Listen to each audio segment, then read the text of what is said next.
Buenos días a todos. Soy Emilio Henry, presidente del Consejo Académico de Ética en Medicina. Esta reunión que nos ocupa ha sido organizada por el Consejo Académico de Ética en Medicina y el Departamento de Ciencias Sociales de la Facultad de Derecho de la Universidad de Buenos Aires.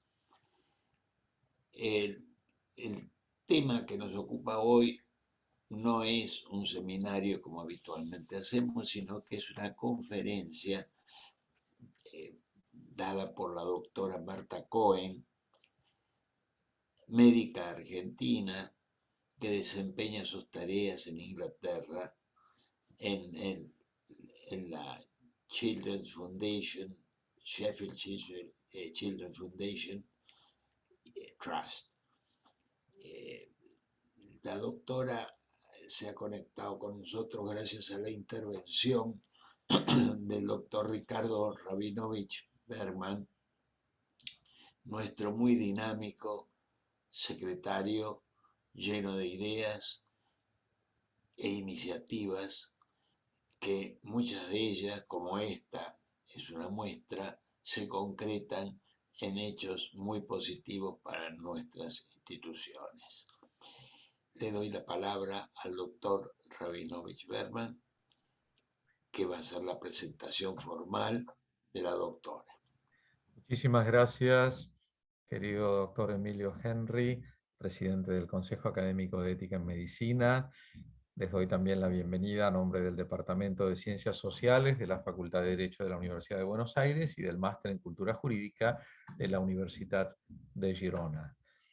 La verdad es que es un honor muy grande presentar hoy a la profesora doctora Marta Cohen, profesora honoraria de la Universidad de Sheffield, en el norte de Inglaterra, y además directora del Departamento de Histopatología del Hospital de Niños de Sheffield, además del Departamento de Farmacología, aparte médica forense, aparte ha recibido la Orden del Imperio Británico, y demás. Es una de esas personas que si uno se pone a leer el currículum vitae, se va el tiempo de la conferencia. Por lo tanto, voy a decir esto, pero voy a decir también que tuve el privilegio de conocer a la doctora Marta Cohen hace muchos años. No voy a decir cuántos por una cuestión de coquetería femenina, pero hace muchos años, hace varias décadas, cuando la doctora Marta Cohen era una joven y brillante estudiante secundaria que soñaba conseguir la tradición de su familia, ir a la Universidad Nacional de La Plata y graduarse como médica. En la idílica ciudad de Trenquelauquen, que ella me enseñó que tenía las avenidas grandes con bulevares en el medio para que las tropas se pudieran reunir rápido, y en cuyo parque hay un curioso monumento de aspecto fálico, que es objeto de muchos comentarios no necesariamente científicos por parte de la población. Y ahí cerca de la zanja de Alsina, cerca de la frontera con La Pampa, ella muy amiga de las costumbres y las tradiciones del campo argentino, de los asados con facón en mano, de tomar mate por las mañanas y demás, ella soñaba, y yo estoy seguro que ni en sus sueños más, como diría Shakespeare, que vivió cerquita de donde ella vive ahora, como diría Shakespeare, ni en los sueños de las noches de verano, ella se imaginó que su camino la iba a llevar por Sudáfrica, iba a terminar, no sabemos todavía dónde va a terminar, pero por lo menos al día de hoy, porque todavía tiene mucho combustible en el tanque, pero al día de hoy iba a ser una de las médicas más importantes del Reino Unido y con una proyección mundial indiscutible, que la llevó, entre otras cosas, a regresar de alguna manera a la Argentina. por país en el cual su familia sigue, por supuesto, vinculada. Vamos a decir que su papá era el médico en Trenkelauken. Su papá era un hombre de una, por lo menos, digo era porque me refiero a mi época, pero un hombre de un prestigio, de un reconocimiento que, vamos, en cualquier momento le hacían un monumento allí en ese parque tan lindo, cerca del lago. Así que aquí estamos con Marta Cohen muchos años después en Argentina. Sé que ella pronto va a venir a Argentina, pero por ahora desde Inglaterra, y para tratar el tema que es una de las especialidades de ella, que es el tema de la ética en lo vinculado con el tratamiento de los tejidos humanos. Una temática que en Argentina y en otros países de Latinoamérica está trayendo, y desde hace muchos años, una cantidad de debates, de discusiones y de algunas actitudes no exageradamente éticas, a veces, y muy, muy dignas de discusión. Veo que contamos entre la distinguida asistencia con la profesora Noemí Rempel, que es una de las máximas exponentes de las problemáticas bioéticas vinculadas con la neonatología y con el derecho penal, de manera que ella sabrá muy bien a qué me estoy refiriendo, mucho mejor que yo, sin ninguna duda. En Europa este tema también es un tema que está en la agenda. Querida profesora doctora Marta Cohen, tuya es la palabra, conecta tu micrófono y te escuchamos con mucho interés. Gracias por haber venido. Bueno, muchas gracias, Ricardo, muchas gracias a todos por invitarme. Bueno, muchas gracias a tu hijo que nos volvió a reconectar con su amor por la patología perinatal. Sí, qué memoria que tenés. Mi papá tiene 100 años, la sala de pediatría ahora lleva su nombre, y yo estoy haciendo un libro sobre la pandemia, que espero que salga para la Feria del Libro, y los derechos de autor van a ser donados a la sala de pediatría del Hospital Trenkelauken. Y mi mamá, mi mamá falleció hace 6 años, pero mi papá todavía circula. Ella fue una pediatra muy, muy especializada en la parte de discapacidad, y enseñanza de maternidad e infancia. Así que hay una calle de Trenkelauken, Ricardo, que ahora lleva su nombre. Una de esas calles sigue siendo de dobles avenidas. Ella era la doctora Boissier, ¿no es cierto? Boissier, sí, Bueno, sí, y ella pariente decía, de Trezeguet. y perdóname, y no me lo voy a olvidar nunca, porque ella decía siempre, perdón que te interrumpo con esto, pero no lo puedo, que ella decía siempre que ella preparaba la comida del día siguiente con lo que había quedado de la comida anterior, porque ella era la Boissier, y entonces nada se Sí, pierde, la ley todo de se la transforma. Boissier, todo se transforma, exacto. Y el otro apellido es Trezeguet, que es del jugador. Bueno, de ahí venimos. Por eso yo soy muy argentina, pero tengo 0 de sangre argentina, porque mi papá es peruano, de los judíos de Marruecos idos al Amazonas. Pero bueno, esa es otra historia. Les voy a compartir mi pantalla. Lo que pasa... pará. Tengo que ponerla. ¿Ahí lo ven? Sí. Sí, habría que poner el F5. Ahora sí, perfecto. Perfecto, sí, yo siempre lo pongo primero así para ver si mueve. Bueno, este es mi hospital, el Hospital de Niños, que casualidad se fundó en 1876. Obviamente no era este. Esta es la parte más viejita del hospital, pero tampoco era este. Surgió en una casita donde había 8 camas o 5 camas, y en el 1876, cuando se fundó mi pueblo, Trenkelauken, donde se luchaba contra los pobres indígenas nativos, cuando vinieron los españoles a quitarles su territorio, porque bueno, eso es lo que yo siento que pasó. Pero bueno, en el mismo año estaba Villegas luchando contra los indios, y acá construyendo un hospital de niños que creo que fue el primero del país. Bueno, perdón que está en inglés, pero yo la voy a decir en castellano. Les voy a hablar sobre, primero, el escándalo de la retención de órganos que sucedió o estalló en el año 2000. Había comenzado antes. la ley de tejidos humanos del 2004, que fue la consecuencia. Pero lo que tienen los británicos es que ellos aprenden de sus errores, y eso es hermoso, y es útil, porque ahora va a haber una revisión sobre cómo se manejó la pandemia, acá, que fue mal. Entonces de ahí vamos a aprender cómo hacerlo mejor, y van a salir guías y protocolos, inspección, y bueno, todo eso lo único que hace es ir para adelante. Entonces yo en el 2003 me mudé acá, de La Plata me vine a Sheffield. Y fue crucial, porque yo viví todo el desarrollo de esta ley de tejidos humanos, y de hecho soy la responsable de la ley en mi institución. Puedo ir a la cárcel, soy penalmente responsable si algo falla.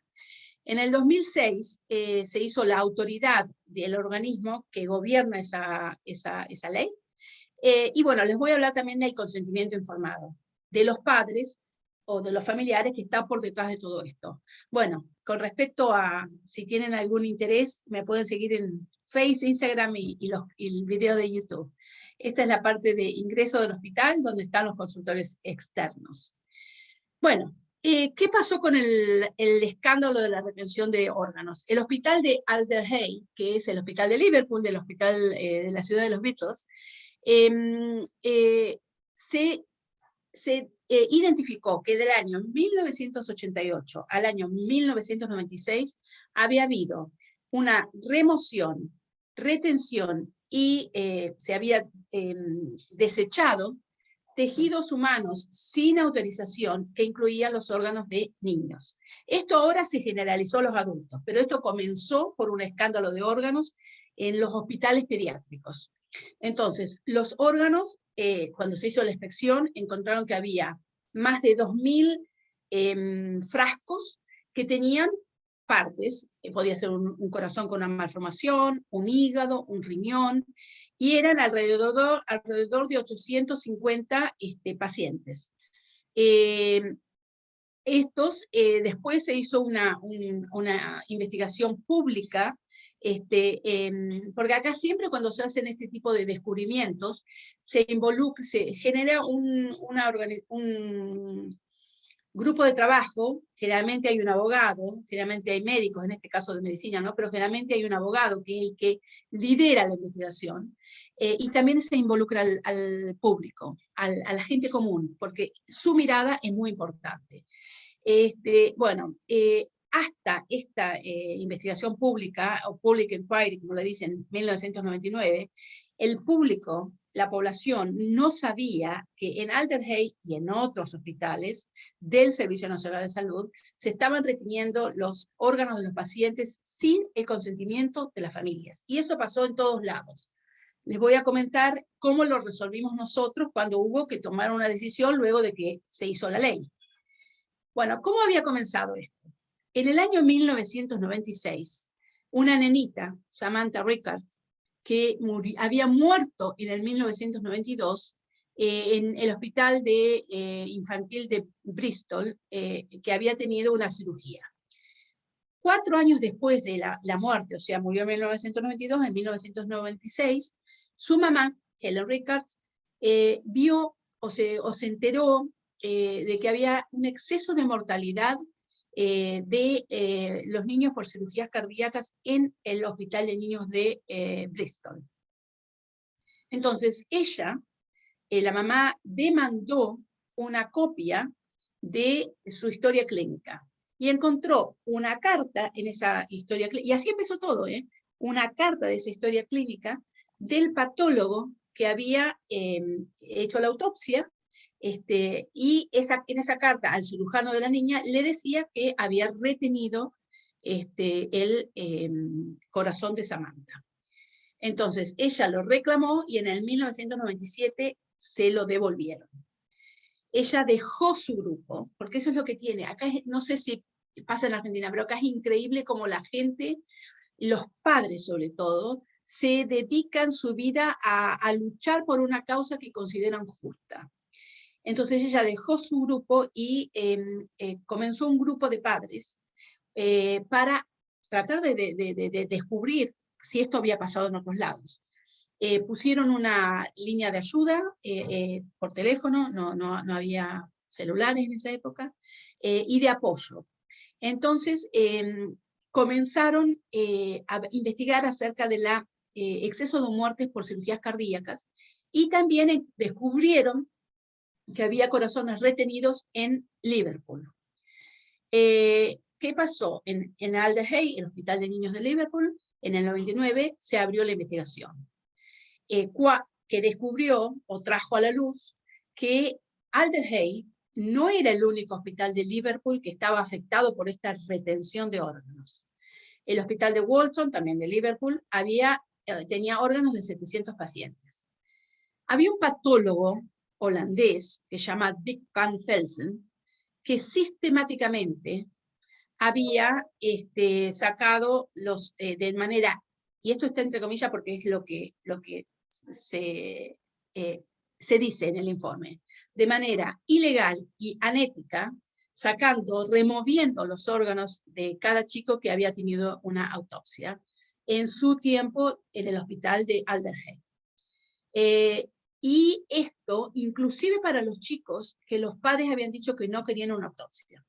Ahora, fíjense que yo trabajé 10 años en el Hospital de Niños de La Plata. Yo antes estuve en la Universidad de Buenos Aires, en el Hospital de Clínicas, a principios de los 90.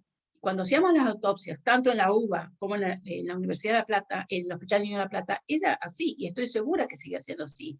Uno hace la autopsia, saca los órganos, los pone en un formol, y el cuerpo se va sin órganos. Y eso después uno lo desecha como desechos patológicos.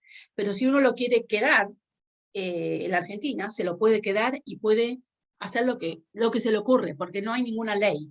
Y la manera de practicar la patología es esta manera, que bueno, yo obviamente estoy con este lado ahora, porque no lo había visto hasta que vine acá y se me abrieron los ojos. Bueno, como yo les dije, hay un abogado que se llama Redfern, que es un QC. Acá los abogados no necesariamente son QCs. QCs son los que van a la batalla, son los que usan la plutita, ¿no? Les dicen counselor también.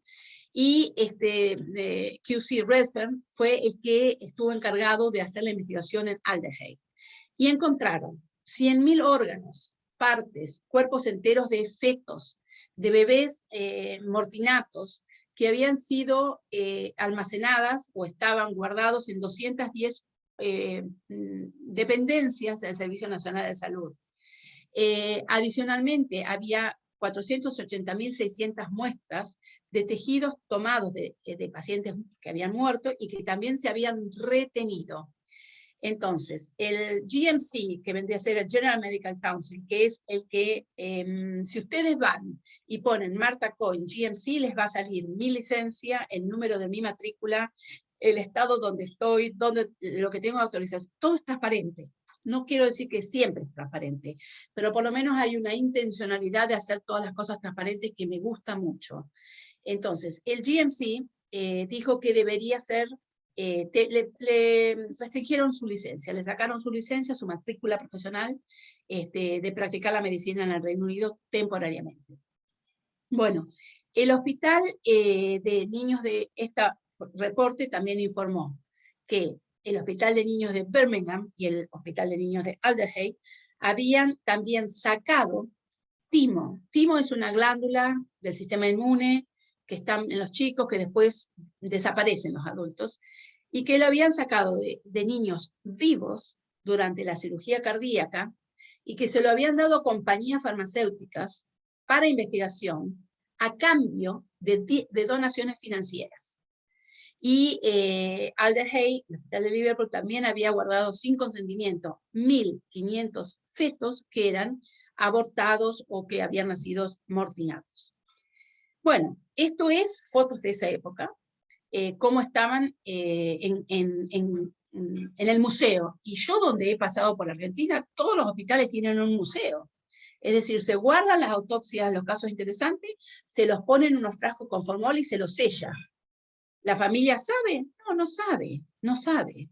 Estos en fotos de bebés que salieron publicados, de bebés que sus papás se enteraron que habían sido esos tejidos utilizados, guardados, secuestrados, entre comillas, sin que ellos lo supieran.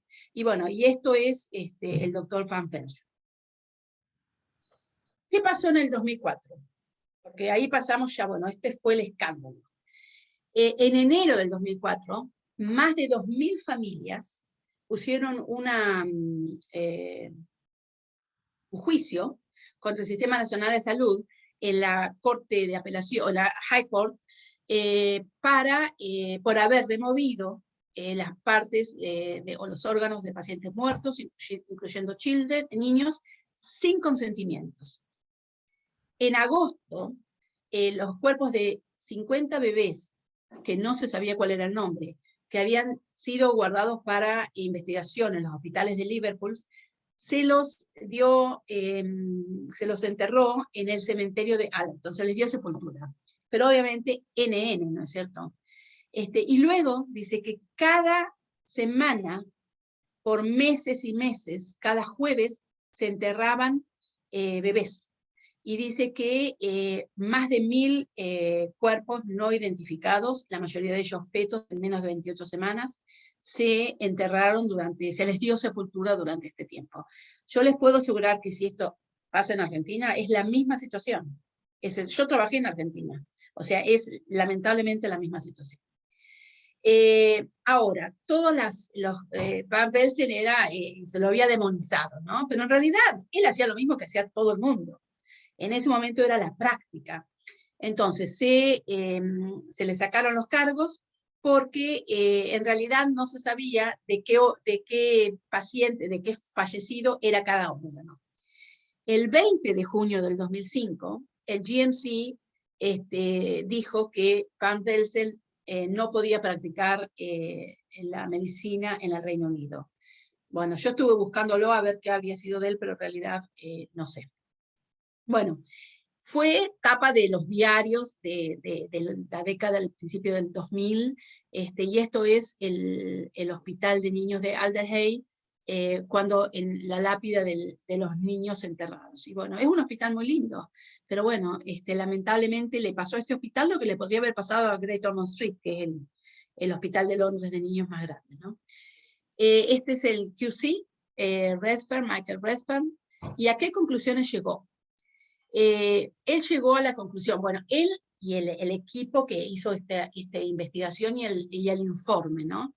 Que el profesor Dick Van Velzen había ordenado la retención no ética e ilegal de los órganos de los niños cuando se hizo cargo de su puesto en el 1988, que falsificó también registros y reportes e informes de autopsia, que no catalogó los órganos, y bueno, y que se llevó con él registros de médicos cuando él dejó. Ellos sabían que era un riesgo en la Universidad de Liverpool en nombrar al profesor Van Velzen, pero no lo supervisaron. Y la universidad, o sea, lo hace cargo a la Universidad de Liverpool, de último, no monitoreó su trabajo, y falló, o sea, perdió muchas oportunidades de hacer una investigación disciplinaria. Y que un escrutinio más cercano o más próximo de su trabajo habría revelado que había una retención de órganos no ética, pero eso nunca pasó. Bueno, y esto nuevamente, obviamente, ¿qué surgió? Se condenó la práctica, o sea, se hizo masivo a la práctica médica, se perdió confianza en los profesionales de medicina, entonces se requirió que hubiera nuevas leyes para gobernar, o que pudieran poner un marco legal al consentimiento informado, que era lo que en todos los casos había faltado. Entonces, Redfern, el informe Redfern recomienda que tiene que haber una comisión independiente para catalogar o supervisar y que se catalogue y regresen a las familias los 105.000 órganos retenidos en hospitales de Inglaterra.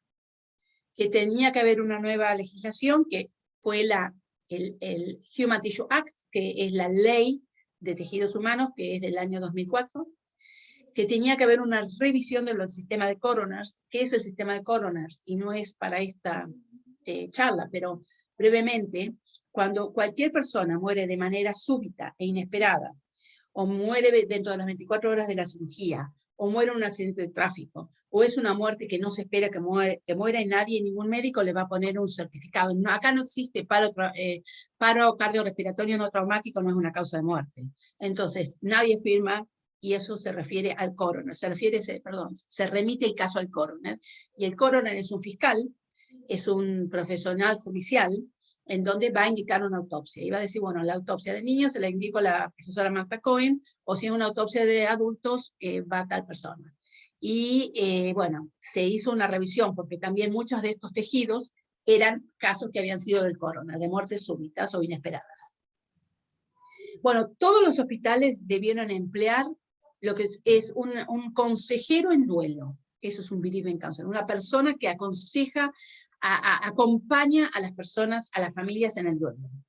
Y bueno, había que haber una revisión del secretario de Educación para los puestos en los hospitales, en las universidades y demás.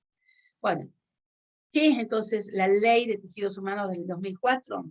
Es el resultado de una revisión profunda de la ley que guía la remoción, el almacenamiento y el uso de los tejidos humanos.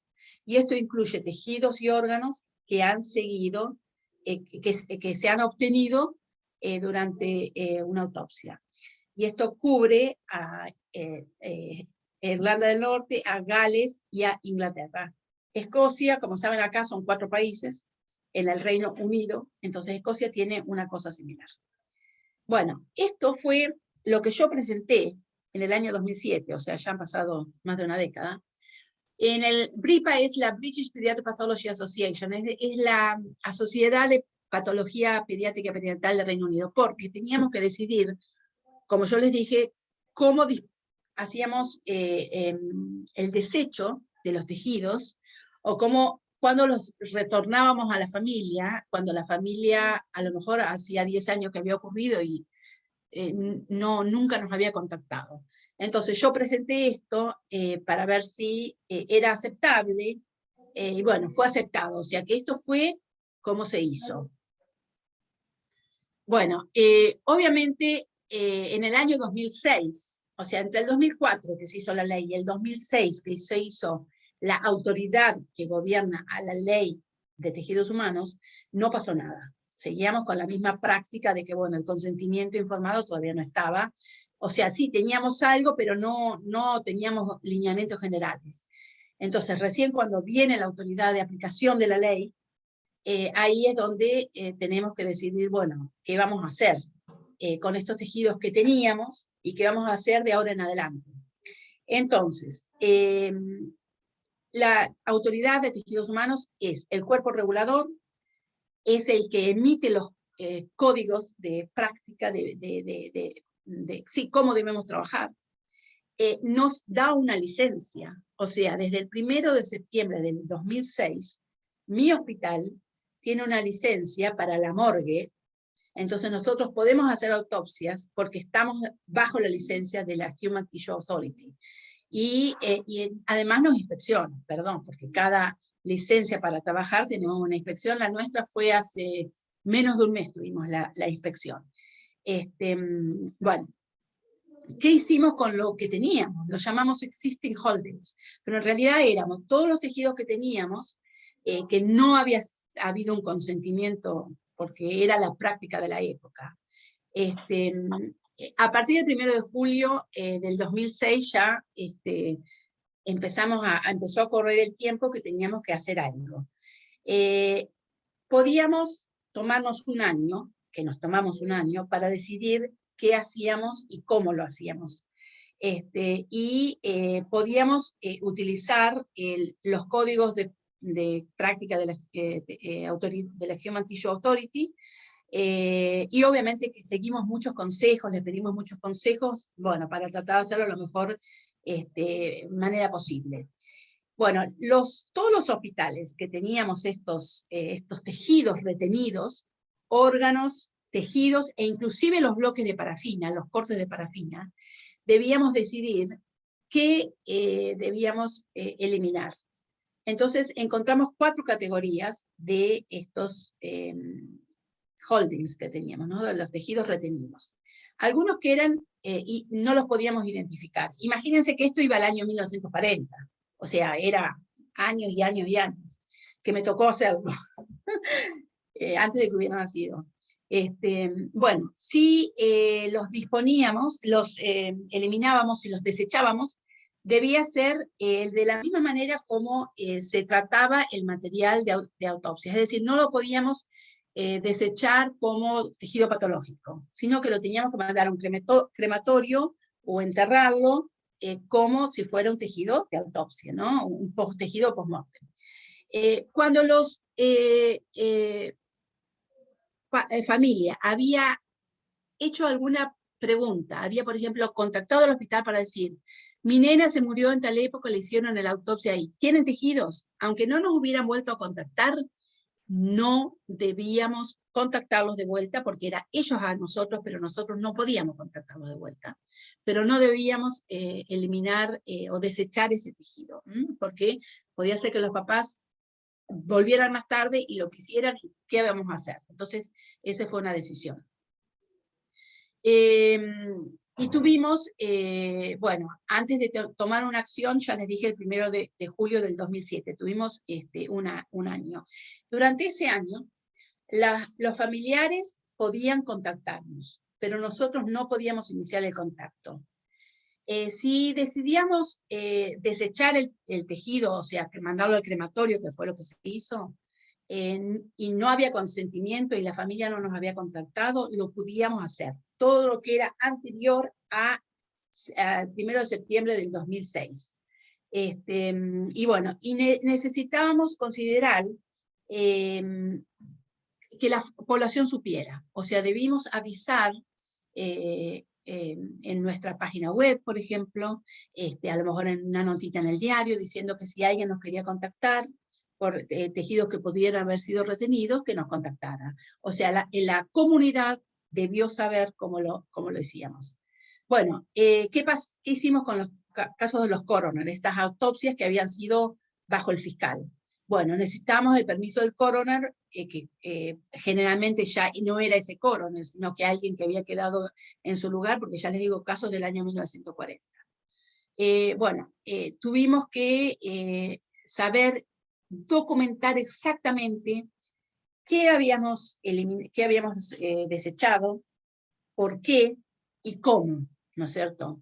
Porque las familias podían volver a preguntar en el futuro, y nosotros necesitábamos tener muy buena documentación de todo lo que hicimos. Realmente fue una tarea impresionante la que se llevó a cabo en ese momento. Bueno, obviamente, para desechar el material necesitamos desarrollar una técnica, un procedimiento que sea muy claro, que sea muy razonable, que tenga sensibilidad, todo lo que nuevamente documentado, dispuesto para el público, sea disponible si el público quería saberlo. Bueno, los órganos debían ser tratados con respeto, no debía ser clínica desecho patológico, no necesitábamos hacerlo individualmente, sino que no sabíamos el tejido de quién era, lo poníamos todo y le mandábamos al crematorio. La ceremonia tenía que ser simple, pero no necesariamente religiosa. Obviamente estaba bajo la confidencialidad médica, y algunos hospitales, si querían, eran libres de contactar a los líderes religiosos. En mi hospital, si una familia quiere ver al imán, al rabino o al cura, no hay problema, se los llama.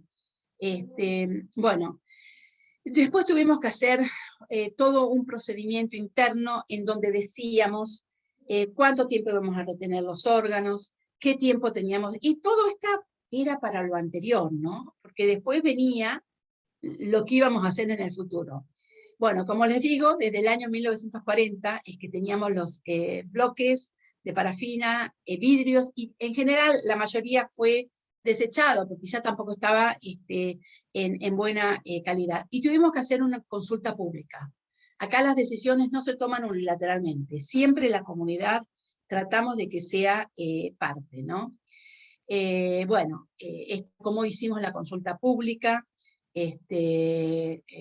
Hablamos con, o sea, primero lo hizo el hospital, con los ejecutivos del hospital, los líderes religiosos, y bueno, y ahí propusimos cómo, una vez que se aprobó todo, lo pusimos adelante. O sea, nada es, bueno, lo hago así y lo decido yo sola, ¿no es cierto? Luego tuvimos nuestra primera inspección. Entonces, en la primera inspección teníamos que prepararnos, y así es lo que tenemos que hacer cada vez que nos hacen la inspección, que es más o menos cada 3 años, ¿no? Obviamente nos pueden acreditar nuevamente, nos pueden poner condiciones en nuestra licencia, pueden ponernos medidas especiales, pueden suspendernos o pueden revocarnos. Y si falla algo, la individua designada, que soy yo, que soy la responsable de la ley en mi hospital, va presa. Bueno, estos son todos los códigos de práctica de la licencia de autopsia, pero a nosotros, a mi hospital, lo único que le aplica es consentimiento, examen autopsia y desecho de los tejidos humanos. Todo lo demás, donación de órganos, examinen, por ejemplo, las facultades para todo lo que sea anatomía, museos, investigación, eso no tiene que ver para mí, es otro tipo de licencia. Bueno, entonces, ¿qué va a evaluar la autoridad cuando nos viene a la autoridad de tejidos humanos cuando nos viene a inspeccionar? Bueno, el holder de la licencia, quien tiene la licencia es el hospital. El individuo designado es la persona responsable. Nos ven cómo está nuestro edificio, cómo es adecuado la sala de autopsia, es adecuado donde los papás vienen a visitar al niño, porque nosotros tenemos 2 salas ahora, porque hemos modificado la morgue, y tenemos 2 salas donde la familia puede venir y ver a su bebé. Cómo es nuestra práctica, se ajusta a los buenos estándares o no, y bueno, obviamente nos va a inspeccionar de acuerdo a distintas categorías de estándares. Y pueden ser que no hayamos llegado al estándar, que está parcialmente, que está casi, o que está bien. Por suerte nosotros seguimos desde el 2004, desde el 2006, siempre bien. Bueno, y si ustedes buscan la licencia del Hospital de Niños de Sheffield, en el sitio de la Human Tissue Authority, van a ver que figuramos ahí, y creo que es, no sé si no somos la licencia número 001, porque hemos sido uno de los primeros que la solicitó y la tuvo. Bueno, obviamente tenemos que constantemente revisar los códigos de práctica, adaptarlos, hacer cada protocolo de lo que llevamos a cabo tiene que estar escrito, y tenemos un control de calidad en el sistema de nuestra network, en donde constantemente lo estamos actualizando, porque eso es lo lindo, ¿no? Que siempre se aprende lo que se hizo mal, se mejora, y se sugiere y se mejora. Obviamente,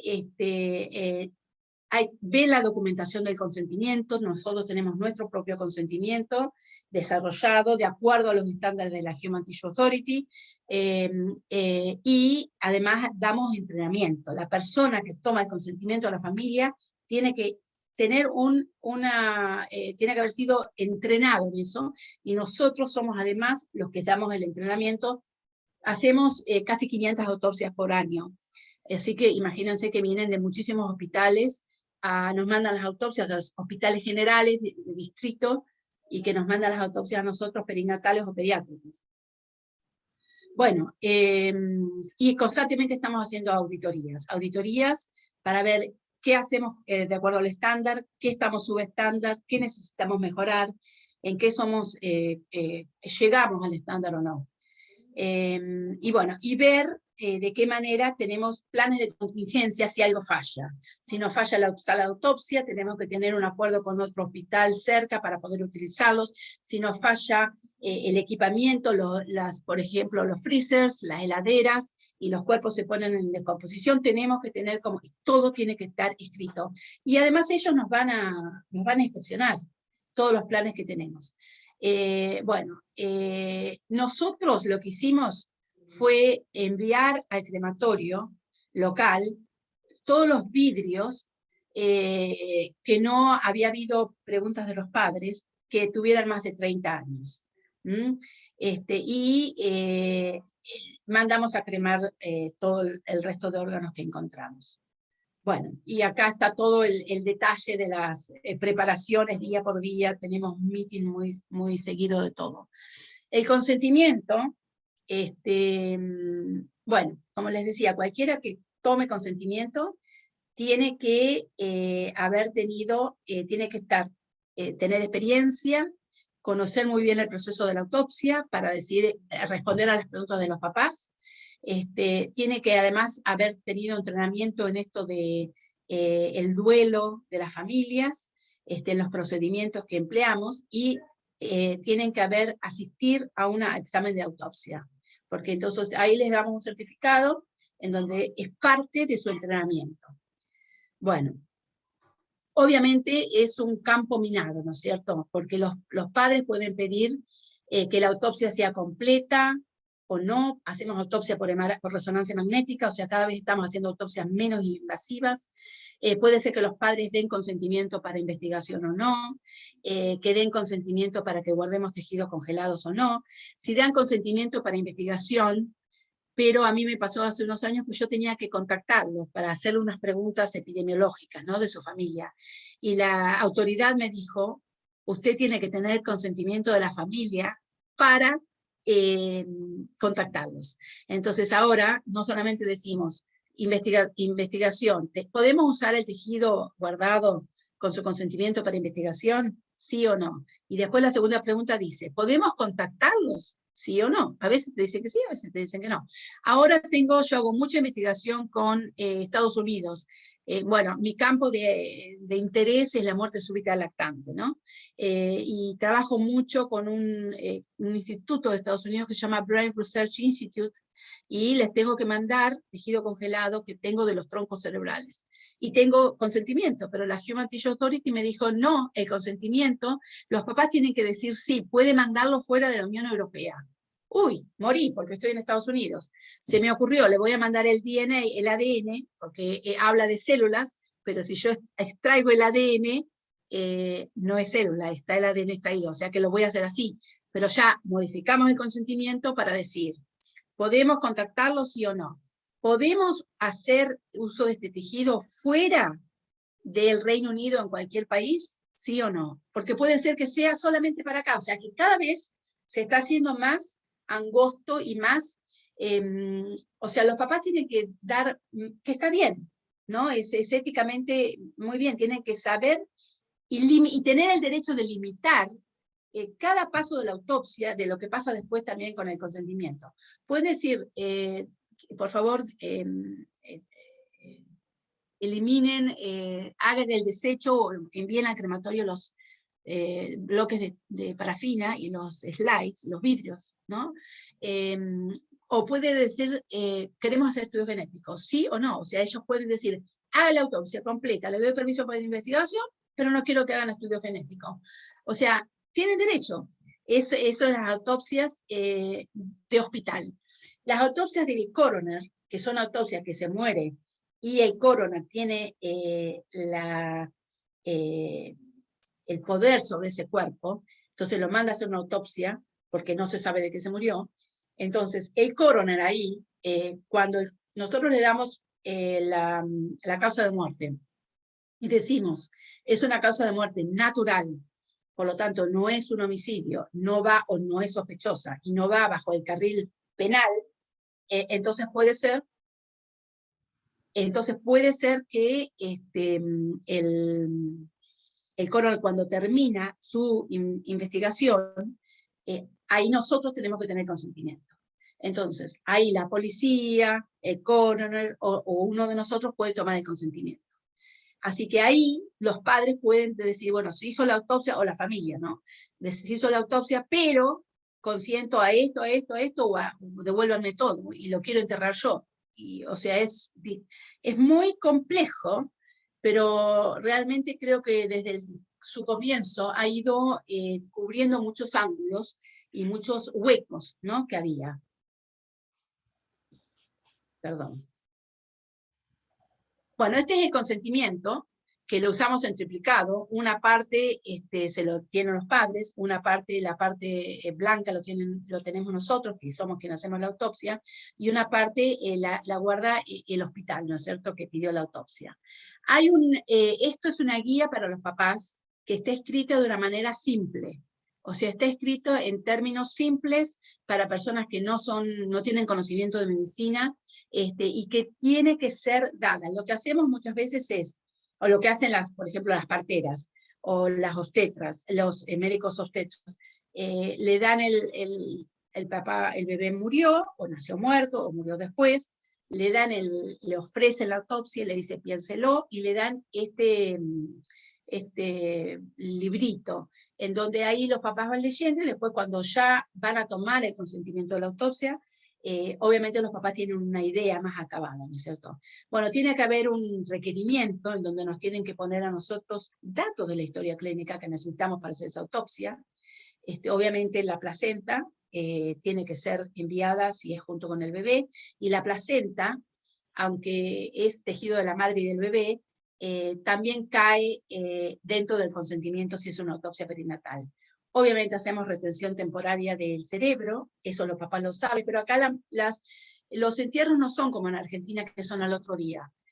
Acá los entierros son a la semana, porque la gente planea el entierro, y después se van a comer todos juntos, vienen miembros de la familia. En realidad es mejor, porque da más tiempo a que la emoción se haya calmado un poco, y es muy común que vamos todos a un pub a comer, a almorzar al mediodía, y bueno, estamos ahí acompañando a la familia, los más amigos.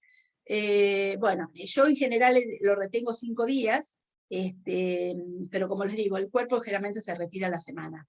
La única situación puede ser que sean familias muy religiosas, o musulmanas o judías, que lo entierren inmediatamente el mismo día o al otro día. Bueno, siempre, obviamente, el consentimiento tiene todos los identificadores de ese bebé, de quién es, de la fecha de nacimiento, el número de los hospitales, todos tenemos un número de hospital. Es decir, que yo ingreso al hospital, aunque sea fallecida, te dan un número y te registran. Bueno, ese número de hospital, en este caso el nombre de la madre, porque es una autopsia perinatal, el nombre del papá, no, pero el nombre de la mamá siempre. O sea, si nos importa que la mamá sea la que firma. Bueno, debemos, obviamente tienen que poner una marca en qué es lo que la opción de la familia. ¿Quiere una autopsia completa o quiere una autopsia limitada? A lo mejor sabe que se murió de un tumor en el abdomen, entonces quieren limitar la autopsia al abdomen y que solamente se haga eso. O algunos no quieren que se abra el cerebro. Bueno, algunos problemas que a veces dicen, la persona que toma contacto, el consentimiento no le dice a la familia que hay que hacer una incisión para abrir el tórax y el abdomen.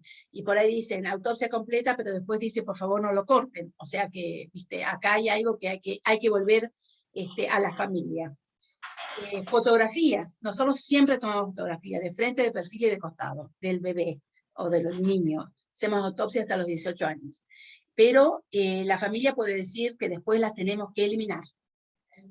O pueden estar de acuerdo que las podemos utilizar en educación, y en educación de residentes, en publicaciones, o dicen que no. Por supuesto que si lo utilizamos nunca, en una publicación en general le cubrimos la cara, ¿no? Los ojitos.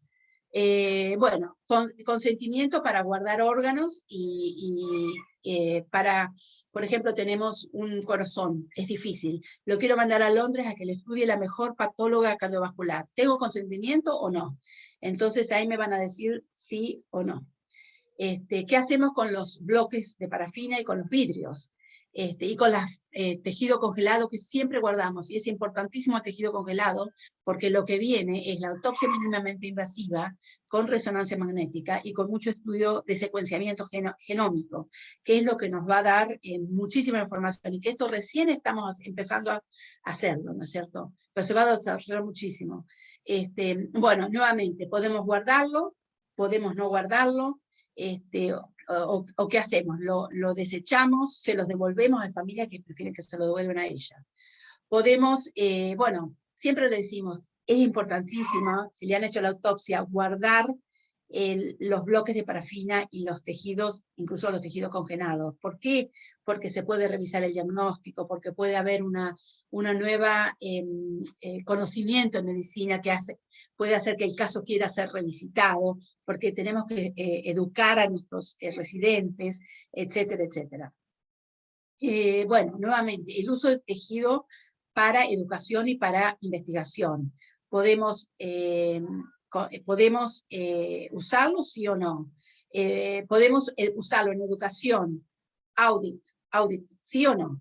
Podemos usarlo en proyectos de research, de investigación, sí o no. Si usamos investigación, todo es aprobado por un comité ético. ¿Podemos contactarlos? ¿Sí o no? En el futuro, por un proyecto de investigación que esté ya éticamente aprobado, ¿sí o no? Bueno, y en cualquier consentimiento que objeciones que los papás tengan, ¿no?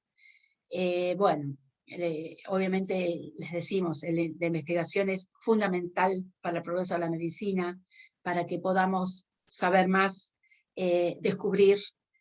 Obviamente necesitamos aprobación ética, y los parientes, la familia puede ser contactado o no, si ellos quieren o no.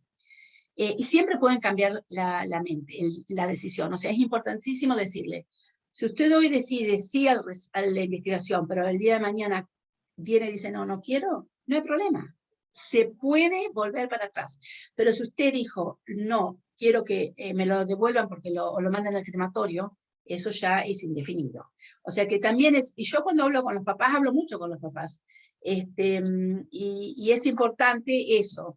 El año pasado, en el 2018, me invitaron en Madrid a dar una charla en una, se llama International Stillbirth Alliance, o sea, de todos los bebés nacidos muertos, mundial, que se hacía en Madrid, y mi tema fue cómo hablar de la autopsia con la familia. Y es difícil, pero yo sé que dándoles una respuesta a los papás de lo que encontramos, de qué puede haber producido la muerte, etcétera, si puede haber recurrencia, eso les trae calma en el medio del dolor, y eso es lo que uno tiene que tener presente cuando inicia estas conversaciones difíciles.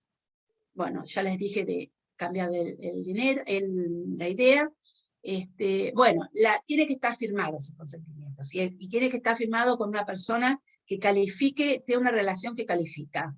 ¿Cuáles son? El padre o guardián, los hermanos, los abuelos, la sobrina o sobrino, los padrastros o madrastras, y los que son medio hermanos. Esa es la calificación. ¿Qué hacemos si hay un problema? Porque falta una firma, porque hay una contradicción. No hacemos la autopsia. Llamamos a las personas que tomaron el consentimiento y le decimos, tenemos un problema y no podemos hacer la autopsia, no debemos hacer la autopsia. Bueno, tenemos muchos problemas, no hay información clínica, faltan firmas, el nombre del bebé y el nombre que está en el consentimiento, no, el nombre en el bebé que viene con él en la identificación, ¿no? O ella. Hay una confusión o contradicción si es una autopsia completa o limitada, etc. Entonces, debemos solucionarlo. Bueno, siempre se llama al hospital, se habla con la persona responsable en la sala, de donde viene la autopsia, y tenemos que documentar todo. O sea, yo no lo hago yo, eso lo hace el personal de la morgue, pero se anota en registro, a tal hora llamamos, nos dijeron tal cosa, van a llamar, llamamos de vuelta, emails, todo se guarda. ¿Por qué? Porque tenemos que tener un tracking de todo, ¿no es cierto? Bueno, Bueno, obviamente la autopsia tiene que estar, el consentimiento tiene que estar bien completo, apropiadamente el pedido de autopsia, y cuanto antes, porque, como dicen, el tiempo que pasa es la evidencia que huye. Bueno, eso es lo mismo para una autopsia clínica o una autopsia forense, ¿no es cierto? Bueno, tenemos obviamente una sala de autopsia, una sala para guardar las heladeras. Tenemos dos lugares donde los papás, dos salitas donde los papás pueden visitar al bebé. Y estamos disponibles para lo que la familia necesita. Bueno, estas es las dos salas de autopsia, la sala de autopsia inclusive con una galería para que si hay una policía que alguna vez se me ha desmayado, esté sentadito ahí tomando café en vez de sino al lado mío. Bueno, luego siempre les decimos a los que nos toman el consentimiento que si dudan, nos llamen. Y nosotros les vamos a clarificar antes que vayan a tomar no pueden ir a tomar el consentimiento de una familia y después deshacer lo que pidieron o decir, ay, perdón, me equivoqué, es esto, porque, bueno, queda mal, es poco profesional. Y, bueno, siempre les decimos que vengan a ver una autopsia, ¿no es cierto? Bueno, esto es la salita, una salita mecedora, tienen una cunita, a veces vienen todos los días a ver al bebé. Si es un chico más grande, tenemos una cama. Esto ahora se ha modificado, está mucho más lindo que esta foto, pero no podía encontrar la foto, estoy en casa, no en el hospital hoy. Si una persona religiosa católica se le puede poner una cruz, si así lo quieren. Tiene una salita de espera, un libro de memorias. El bebé se reconstruye, o sea, este bebé tuvo una autopsia, se le abrió la cabeza, el tórax, el abdomen, pero la familia le trae su osito, su ropita, y si no, nosotros tenemos, y pueden recibir el molde de las manos, el de los pies. Esto se lo comenzaron a hacer las chicas de la morgue para una abuela ciega, y de ahí quedó, es algo que ofrecemos y algo muy lindo, porque queda para siempre, ¿no es cierto? Una foto, muchas familias tienen la foto con el bebé, pueden tener una ceremonia con un bautismo si quieren, ¿no es cierto? Un libro de memorias, pueden tener un poquito de pelo también, si quieren, pueden hablar con una consejera de duelo, y muchas veces quieren hablar con el patólogo, sobre todo cuando han sido autopsias de muerte súbita, y la familia lo viene a ver, y yo siempre cuando los recibo, no los recibo con el bebé, porque están muy distraídos, los recibo acá, que es una salita de invierno, donde es un lugar confortable, y donde, bueno, a mí siempre ya estoy acostumbrada, ¿no? Pero siempre hablan en primera persona, en presente, nunca dicen fue, dicen, es porque todavía piensan que está vivo, ¿no? Y yo me doy cuenta del el lenguaje corporal de esos padres, cuando buscan qué encontré, y siempre sienten qué hice, fui culpable, sufrió. Entonces es importantísimo si los papás quieren, porque les va a traer consuelo de alguna manera. Creo que empieza el duelo después que hablan con el patólogo o cuando ven al bebé, ¿no? Así que bueno, es difícil, pero creo que esto ha sido un long journey, como le dicen, desde que comenzó este escándalo en el 2000, que yo viví a partir del 2004, pero ha sido un creo que nos hemos movido muy, muy bien y ha sido un aprendizaje muy interesante. Gracias. Bueno, querida Marta, muchísimas gracias por esta extraordinaria conferencia tuya, donde en un tiempo brevísimo nos ha llevado por los caminos de la medicina, del derecho, de la ética, de la psicología, de lo humano que está involucrado en todo esto, tratando todo esto desde esa óptica que te caracteriza de profundo respeto por la humanidad y por la dignidad de cada ser humano. sabemos que estás con una obligación ahora en unos pocos minutos. Sí, puedo Eh, quedarme 15 minutos si querés. Vale, primero le paso la palabra al doctor Emilio Henry y luego, en el tiempo que nos queda, a través del chat pueden formular preguntas y nosotros se las formulamos a la expositora. Profesor Henry. Bueno, muy bien, muchas gracias. Le agradecemos mucho sus palabras, doctora. Ha sido muy completa, muy detallado toda la evolución que ha sufrido eso, y creo que acá en la Argentina también debiéramos seguir esos pasos en este momento.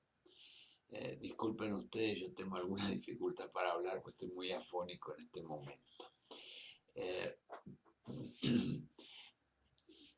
Las autopsias acá en una época en la Argentina, al menos yo puedo hablar de la experiencia del Hospital de Clínicas. Cuando yo era estudiante, hace 50 y algo de años, el 94% de los que fallecían en el Hospital de Clínicas tenían su autopsia. Se hacía firmar un consentimiento al paciente cuando ingresaba, que si fallecía iba a ser autopsiado. Posteriormente hubo leyes que cambiaron esta situación y actualmente es muy difícil hacer una autopsia, aun cuando sea interesante, etcétera, se habla con la familia, pero es prácticamente imposible. Son muy pocas las autopsias que se realizan por las dificultades que se presentan. Yo no sé si ustedes tienen facilidad para realizar las autopsias que necesitan. Quería Bueno, preguntar, sí, doctor. sí. Bueno, yo miré qué casualidad que mi primer residencia, yo hice 3 residencias, patología pediátrica y forense. La primera la hice en clínicas, así que me llega mucho al corazón su pregunta. Yo estaba en la época, en el año 85, donde también se hacían muchísimas autopsias, todas autopsias. Y también se guardaban los órganos así, de la misma manera, los dejábamos. Nosotros, bueno, yo le puedo hablar desde lo de niños acá, si se hacen autopsias. Autopsias de bebés nacidos, recién nacidos, y de bebés fallecidos en el vientre materno, tenemos muchísimas, 400 por año, en mi institución solamente.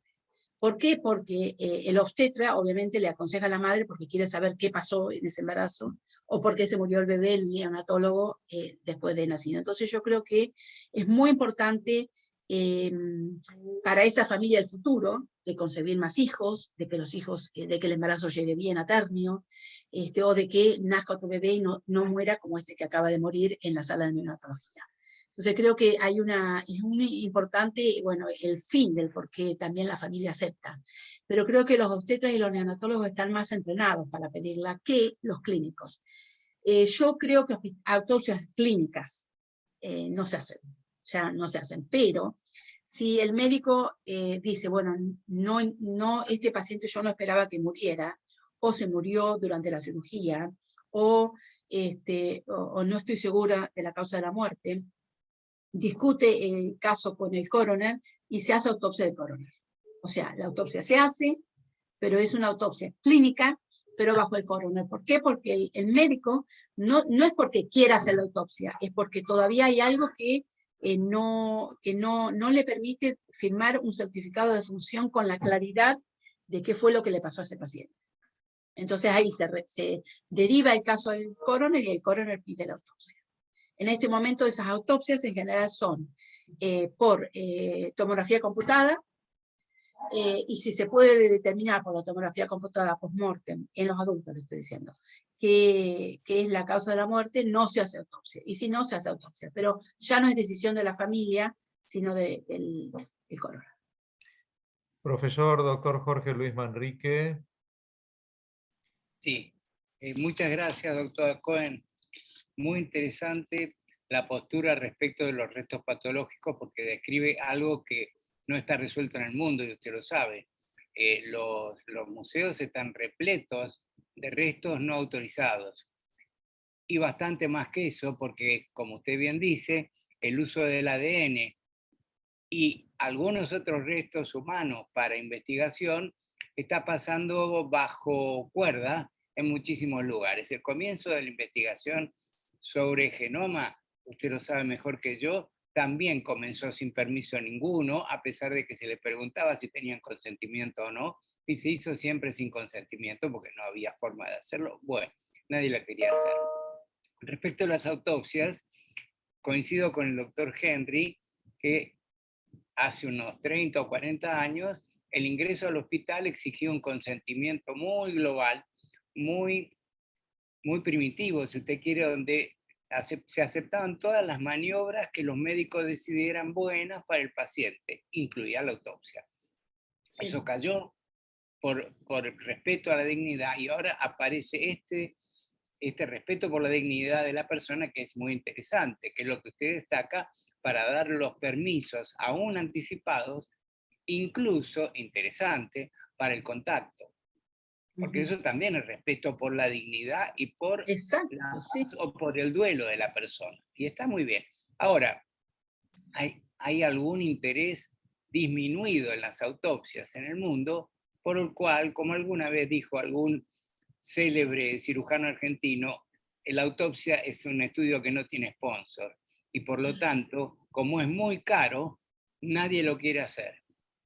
Y eso es lo que está pasando en la mayoría de los hospitales.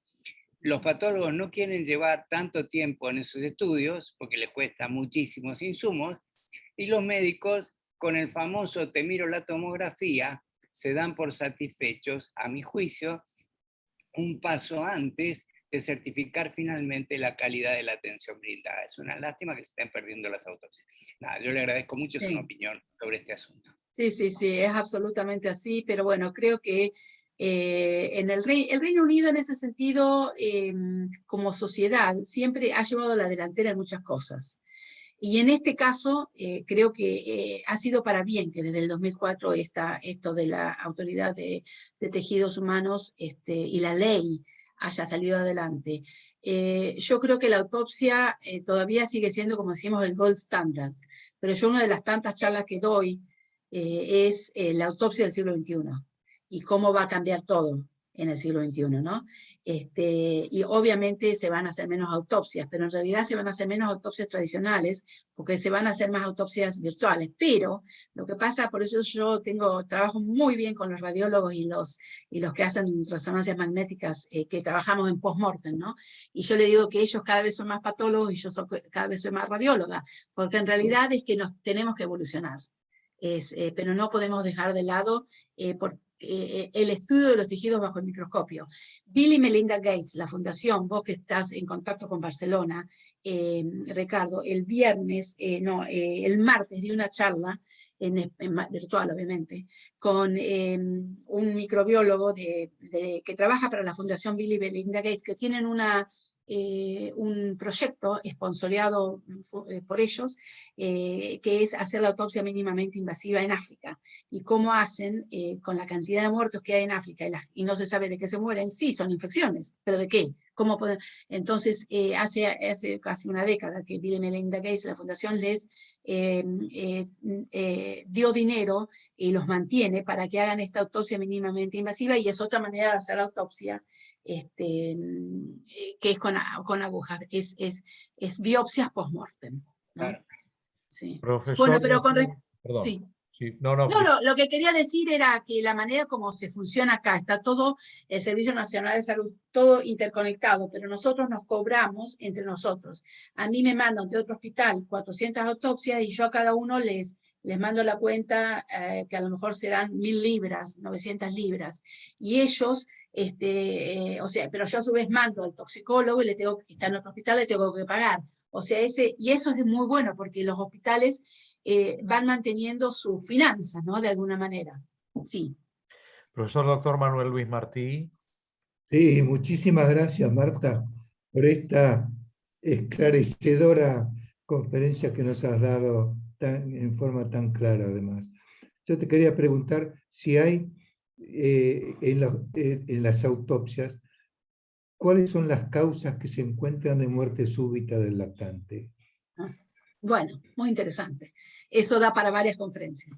Sí. Incluso si le interesa, tengo un libro Perdón, escrito. queda asentada la palabra de la doctora Marta Cohen en cuanto a su compromiso públicamente asumido de dar una futura conferencia. Bueno, tengo escrito un libro, edité un libro de muerte súbita hace un par de años, y bueno, está todo en ese libro, pero ¿qué es la muerte súbita del lactante? Es una autopsia negativa, o sea, en la autopsia no encontramos nada, pero es el resultado de la investigación de la historia clínica, de la escena de la muerte y de la autopsia. Está bien que con la autopsia no encontramos nada, pero con las técnicas que mandamos durante la autopsia, sí. Estas pueden ser análisis genéticos. Un 3% de los casos tienen análisis genéticos con algo. Arritmias, que obviamente es un análisis de genes arritmogénicos, y hemos hecho estudios y más o menos un 6-7% de las autopsias de muerte súbita tienen por detrás una arritmia. Trastornos del tronco cerebral. Los chicos de muerte súbita no se mueren de un paro cardíaco, se mueren de un paro respiratorio. Entonces hay algo que hace que el niño deje de respirar. Falla un sistema de autorresucitación que nosotros no tenemos, pero que los bebés, todos los que tenemos hijos, sabemos que el bebé de repente deja de respirar y de repente respira. Ese gasping es la autorresucitación. Entonces, si el bebé está boca abajo y el bebé falla ese reflejo de autorresucitación, no va a hacer el gasping, no va a mover la cabeza y va a pasar de largo. Por eso es lo de poner a dormir al bebé boca arriba, porque nadie sabe a qué bebé le falla. Entonces, nosotros en este momento, yo cuando llegué a Sheffield se le encontraba las causas de muerte en un 20%. Ahora la encontramos en más de un 50%. Pueden ser trastornos de las mitocondrias. Hemos encontrado, por cultivo de fibroblasto, que las mitocondrias, que son de origen materno, y que hay 5 complejos mitocondriales, encontramos una disminución del flujo de la oxidación de los complejos mitocondriales. Por supuesto que hay 1000 núcleos que lo regulan perdón, 1000 genes que lo regulan en el núcleo, y que no sabemos todavía cuáles son, pero sí encontramos que falla eso, y encontramos por unos estudios que mando a Oxford, que marcan las mitocondrias con fluorescente verde, y encontramos que hay menos número de mitocondrias en las células de esos bebés, o de algunos de esos. O sea, las causas son muchísimos, y ahora lo que vamos a empezar a hacer justamente, cuando yo hago este libro de muerte súbita, yo doné las royalties, donamos las royalties de ese libro a una fundación de Seattle, con quien yo trabajo como colaboro, que se llama Aaron Kahn, porque Aaron Matthew Kahn era el bebé del número 3 de Microsoft, que murió de muerte súbita. Entonces él puso yo lo conozco muy bien al papá, y entonces le doné mis royalties, a los derechos de autor a este grupo. Y él, ¿cuál es su especialidad, siendo el número 3 de Microsoft? Es ser analista de datos de Microsoft. Entonces, lo que viene ahora, estoy segura, es que nosotros ya estamos haciendo el secuenciamiento del exoma genético, secuenciamiento genético de todos los bebés que se van a morir, que se mueren de muerte súbita, obviamente con consentimiento de la familia, pero va a haber un montón de millones y millones de datos que no vamos a tener ni idea qué significa. Bueno, ellos van a poder ayudar, así que todo se mezcla.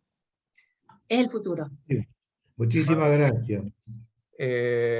¿Cómo está tu horario? Bueno, una más, Margarita, y así, Profesora la doctora Margarita Busch, entonces, conecta micrófono. Buenas tardes, doctora. Muchas gracias por la conferencia. La verdad que para mí fue brillante, le agradezco muchísimo. En algún momento comentó esto de hacer la autopsia virtual online. ¿Cómo se realiza esto? No me lo puedo imaginar. Bueno, nosotros en este momento estamos haciendo mucho, cuando los papás, eso también es para otra charla, cuando nosotros desarrollamos la autopsia por resonancia magnética. Fuimos la primera organización en el Reino Unido y en el mundo. De hecho, hemos publicado esto de cómo llegamos a hacer la autopsia por resonancia magnética. Lo hacemos por ahora de fetos y de bebés hasta un mes de edad, de vida. Si los papás, es una autopsia clínica, no es nada criminal, no está la policía, no hay algo penal por detrás, ni el coro, ni nada. es una autopsia de hospital, los papás se les ofrece la autopsia siempre, y si dicen que no, se les ofrece la autopsia virtual o autopsia por resonancia magnética. Entonces me mandan el cuerpo, obviamente todo con sentimientos, y lo mejor es que tengamos autorización para tomar un análisis genético y tomar una muestra de tejido para dejar congelado para hacer futuros estudios moleculares, y la placenta. Entonces me mandan todo eso, yo estudio la placenta, lo comparo con si esa placenta es adecuada para el bebé, le hacemos el estudio genético y le hacemos una resonancia completa del cuerpo, donde en la sala de radiología del hospital, porque lo que tienen acá es que mis bebés fallecidos tienen acceso a los mismos servicios que los bebés vivos. Entonces la chica de la morgue va a ir, y obviamente yo le pago a radiología la resonancia, y yo después se lo cobro al hospital, que se la cobrará no sé, al director del hospital, de ellos. Entonces, tenemos un cochecito, se va la mamá, la chica de la morgue con el cochecito, tenemos un turno guardado, tenemos, entonces, como los pacientes del hospital tienen que hacer la anestesia general para hacer la resonancia porque no se quedan quietos, entre una y otra hay media hora de espera, entre una resonancia y el próximo turno. Entonces ahí pasa nuestro bebé, que no alcanza media hora, lo ponen en una heladerita que tenemos con candado, en la misma sala de rayos, ponen al próximo paciente y después la terminan. Y me lo informa el mismo radiólogo que informa un bebé vivo. Entonces, ¿qué encontrás ahí? ¿Qué tipo de cosas se ven ahí? ¿qué podemos encontrar? Lo que más ayuda son los con problemas cerebrales. Hidrocefalias, microcefalias, bueno, ahora estamos estudiando la placenta intrauterina también para ver, estamos haciendo resonancia magnética intrauterina, entonces se correlaciona la resonancia magnética intrauterina con la postmortem, y obviamente si hay autopsia mejor, pero si no hay autopsia es algo, malformaciones, obviamente le hacemos el esqueleto también, radiología siempre, entonces puede haber si hay una displasia esquelética, etcétera, y bueno, nada, es una menos muy buena cruenta. opción. Es una muy buena opción, sí. Muchas gracias, doctora. Excelente otra vez. Bueno, gracias una vez más, querida doctora Marta Cohen. Gracias a quienes nos han estado acompañando, entre ellos, como habrá visto, su discípulo, el doctor Iván Rabinovich. No vi, a ver, ¿dónde está? No lo veo. Tengo detalles de su exposición. Ah, qué bien, bueno, me alegro.